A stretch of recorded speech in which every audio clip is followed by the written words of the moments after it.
द्यौ शान्तिरन्तरिक्षः शान्तिः, पृथ्वी शान्तिरापः शान्तिः, रोषधयः शान्तिः, वनस्पतयः शान्तिर्विश्वे देवाः शान्तिः, ब्रह्मा शान्तिः, सर्वः शान्तिः, शान्तिरेव शान्तिः, सा मा शान्तिरेधि।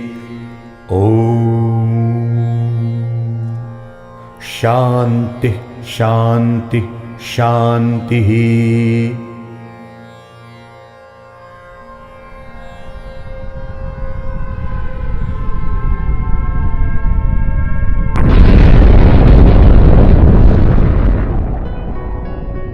अंतरिक्ष में शांति हो,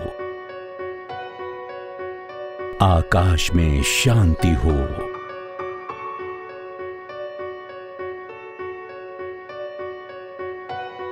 पृथ्वी पर शांति रहे।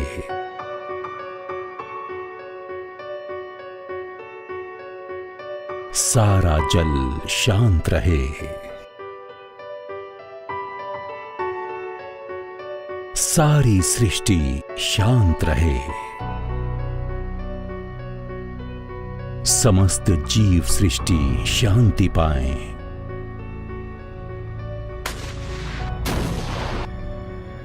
अखिल मानव मात्र को शांति मिले।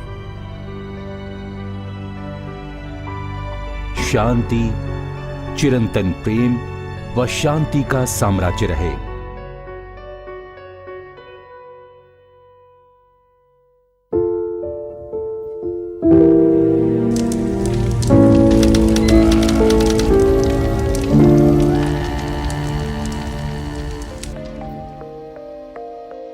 जीवन भी क्या अद्भुत यात्रा है। एक ऐसी यात्रा जिसे अनुभव करना उसके विश्लेषण से आसान है।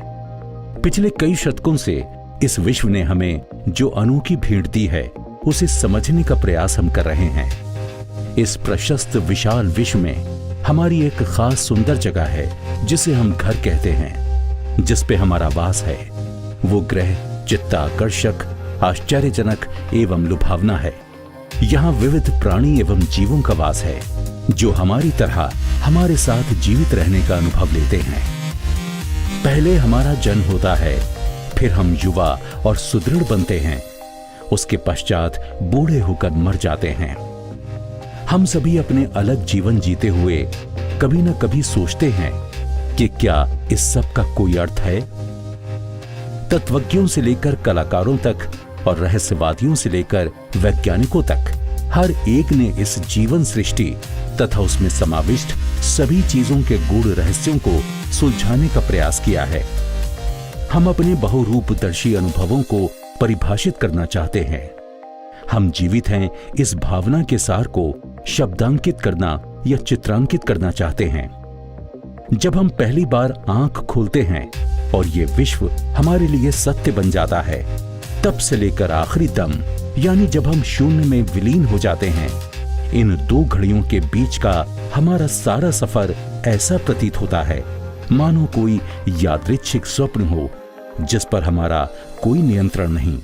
उसमें से बहुत सारा भाग इतना सुस्पष्ट यानी असली लगता है, हम कल्पना नहीं कर सकते, इतना ज्वलंत लगता है। और कुछ भाग ऐसे भी होते हैं जिनकी सच्चाई पर भी हमें शक होता है। ये सब कुछ भ्रम तो नहीं है, या क्या फिर हमारा जन्म ही अनंत चमत्कारों की श्रृंखला का एक छोटा हिस्सा है। हमें हमेशा सुख की आस होती है। परिवार, पैसा, प्रतिष्ठा, पेशा, ये सब हमें सुख देते हैं। उनकी वजह से हम संपूर्ण हैं ऐसा हमें लगता है। लेकिन जल्द ही हमें पता चलता है कि ये सब चीजें जो हम चाहते थे वो उतनी महत्वपूर्ण नहीं है। जब वो चीजें हमारे पास नहीं थीं, तब उनके लिए हम बेतहाशा तड़पते रहे।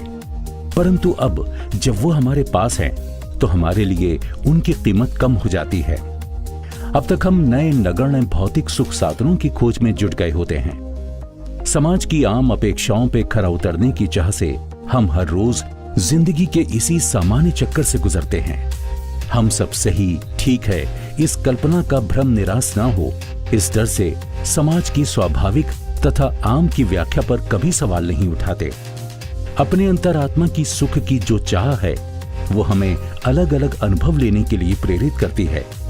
हम जो कुछ भी करते हैं वो सब सुख प्राप्ति के लिए ही करते हैं, खुशी महसूस करने के लिए करते हैं। ऐसा प्रतीत होता है जैसे हम अपने जीवन के कालखंड से अत्यंत तेज गति से गुजरते हैं। गति इतनी अत्यधिक तेज होती है कि कई बार क्या हो रहा है इसका पता ही नहीं चलता। हमारे साथ और इर्द गिर्द होने वाली घटनाओं का अनुभव लेते हुए हम गुजरते हैं। उनसे उत्पन्न भावनाएं यादें बन जाती हैं। वही हमारे इस विशाल ग्रह की यात्रा को परिभाषित करती हैं। ऐसा ग्रह जिसका केवल अंश मात्र अनुभव हम लेते हैं। सालों साल हम समाज की बनाई बाधाओं को मात देते हुए एक भ्रांति के पीछे भागे जा रहे हैं। वो भ्रम है क्योंकि हमें हमारी लक्ष्य प्राप्ति होती दिखाई नहीं देती।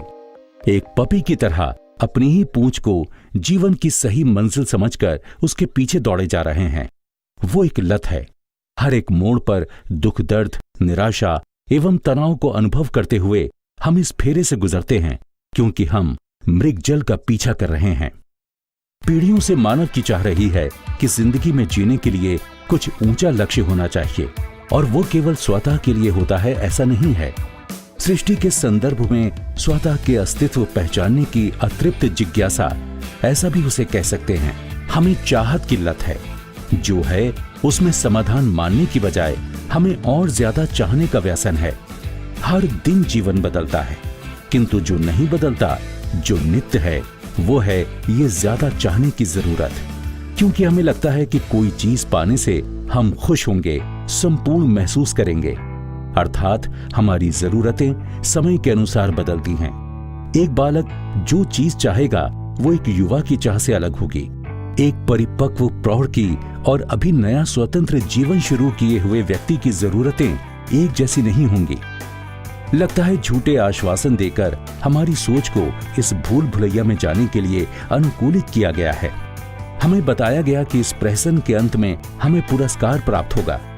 हमें पता ही नहीं कि ये खेल निरर्थक है और इसीलिए हमने अनुकूल ना पाने पर भी न कभी सवाल उठाए और न ही आपत्ति की। बार बार इसी प्रकार का जीवन जीते हुए हम अपने वारिसों को ये पीड़ा, दुख, दर्द हस्तांतरित करते आए हैं। कभी कभी तो ये बहुत ही पीड़ादायी लगता है, इतना कि मन करता है सब छोड़कर कहीं चले जाएं। सब कुछ जिसके लिए हम तड़पे और कष्ट से उसे प्राप्त किया, परिवार, नाम, ऐश्वर्य, संपत्ति, एक अपना खुद का साम्राज्य, ये सब उनको प्राप्त करने हेतु सही कष्ट एवं पीड़ा की तुलना में तुच्छ लगते हैं। भरे बाजार में अपने आप को हम अकेला और टूटा हुआ महसूस करते हैं। फिर भले ही हम विश्व के अधिपति क्यों न हों, अनेक बार जब हम पीछे मुड़कर अपने जीवन में झांकते हैं तो केवल मौका खो दिया, ये खेद, अपराध बोध तथा अकेलापन नजर आता है। और जब हम अपने अस्तित्व के सायंकाल में अपने आप को सुधारना चाहते हैं तब जीवन हमें दूसरा अवसर नहीं देता। हम अपने आप को एक पिंजड़े में बंद महसूस करते हैं जो बाहर से तो शानदार तथा लाभदायक दिखता है परंतु अंदर से पीड़ाजनक तथा दम घोटने वाला है। जान जाते हैं कि इस पूरी कहानी का अंत कष्ट एवं जब्ती है और इसीलिए बंधन मुक्ति पाने की बेकरारी रहती है। ऐसे दौर से जब गुजरते हैं तब दिल की गहराई में कहीं हमें यह भी पता होता है कि जिंदगी के पास हमें देने के लिए और ऐसा बहुत कुछ है जो हमने कभी सोचा भी नहीं होगा। हम सबको कभी ना कभी ये महसूस हुआ है कि जो और जितना हमें दिखाई देता है उससे कहीं ज्यादा सुंदर और बड़ा जीवन है। जीवन केवल चाहना और प्राप्त करना नहीं है, केवल भ्रामक जरूरतों को पूरा करने के लिए जीवन नहीं है। महसूस होता है कि जीवन का लक्ष्य इन सब से हटकर कहीं अधिक ऊंचा है और उसे जानने एवं समझने की आस हम सब में है। हम सब किसी बड़ी शक्ति से जुड़ना चाहते हैं और इस यात्रा को अर्थपूर्ण करना चाहते हैं। हम अपने मर्यादित सांसारिक जीवन से ऊपर उठकर स्वयं संपूर्णता का अनुभव लेना चाहते हैं। इस साधारण बक्से से बाहर निकलकर एक नए जगत में जो संभावनाओं से एवं विपुलता से भरा है, प्रवेश करना चाहते हैं।